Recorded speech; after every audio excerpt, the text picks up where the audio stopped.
Hey all, welcome to this short video about the Jiabaile 134 scale RC car. And yeah, today I'll be showing you a little bit of my secret trick to how you can get this thing to drive and drift a little bit better than when it comes out of the box. So when it comes out of the box, I found that this was quite light, and it still had a little bit too much grip actually, even with the drift wheels on there.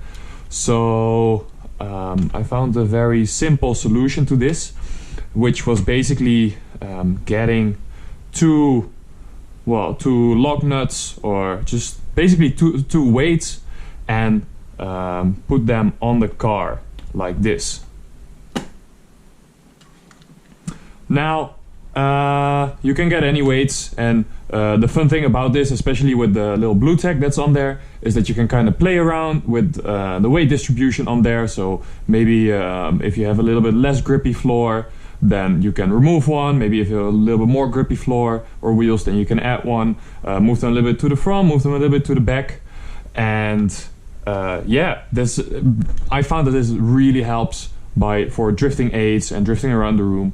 So yeah, we can actually see what the weight is of these little things. So let me grab the scale here, and we'll do a short demo in a second with and without the little things. So yeah, let's see. So we got around 12 grams per thing, so we added about 24 grams.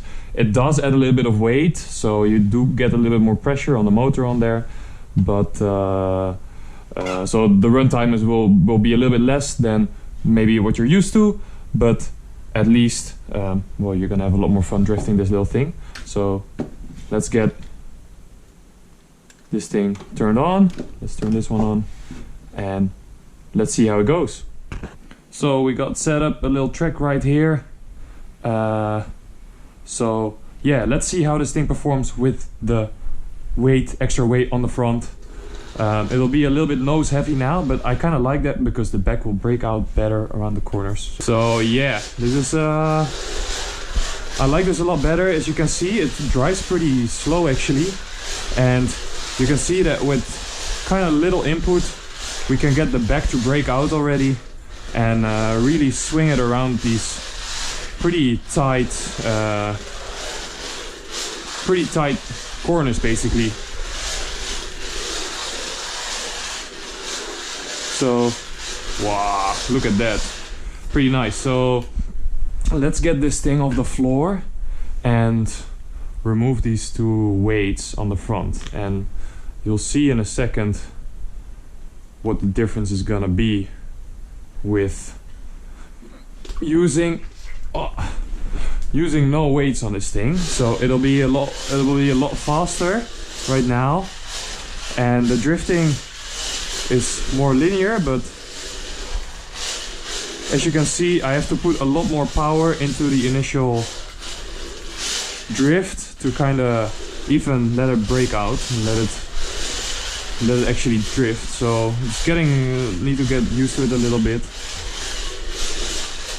but you can see that it kind of turns on the spot sometimes, and sometimes it'll just go straight even when you try to turn it. So it's a lot less reliable in my opinion than with the weights. I think the weights are putting a little bit more pressure on the front as well. That's where the steering happens, of course. So you get a little bit more grip on the front, a little bit less grip on the back. We get it going a little bit, but as you can see, I can't get the corners as tight as I'm used to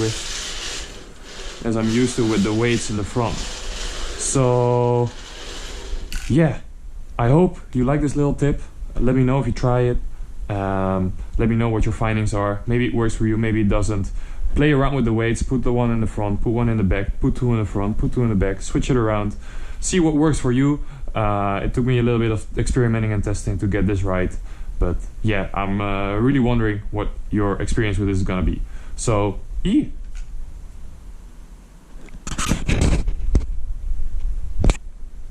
thank you for watching. Keep posted for more content, and hopefully see you next time.